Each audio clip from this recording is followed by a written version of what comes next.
चलु सखी करे शिव चर्चा, गुरु अंगना अइले।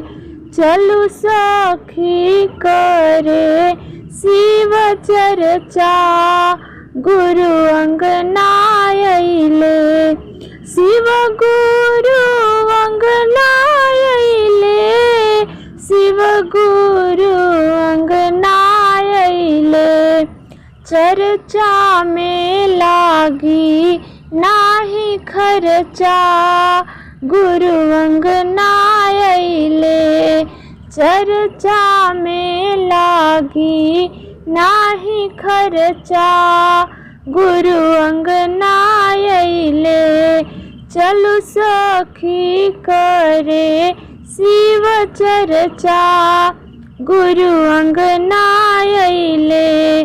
गंगा जी से जलवा भर के, भंगिया धतुरिया लेके। गंगा जी से जलवा भर के, भंगिया धतुरवा लेके। गुरु के मनावल जाई, बेल के पतैया देके।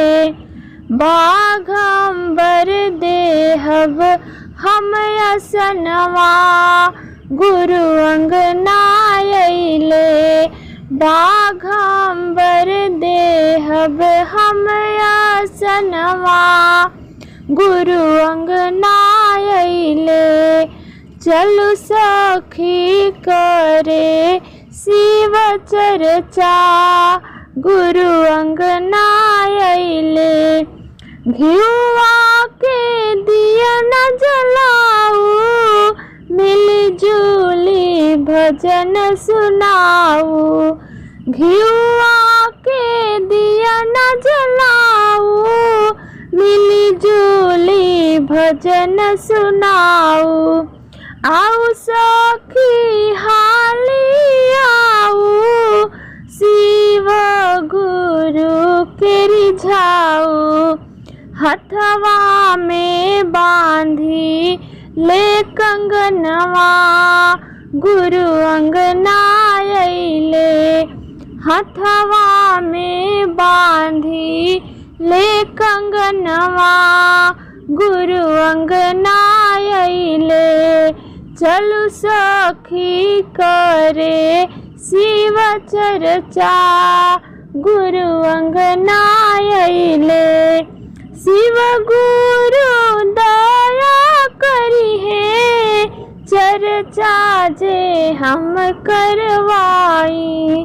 शिव गुरु दया करी है, चर्चा जे हम करवाई।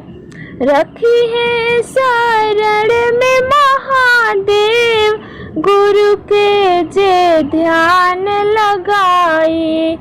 कर जोड़ी करब हम नमनवा, गुरु अंगना अइले। कर जोड़ी करब हम नमनवा, गुरु अंगना अइले। चलु सखी करे शिव चर्चा, गुरु अंगना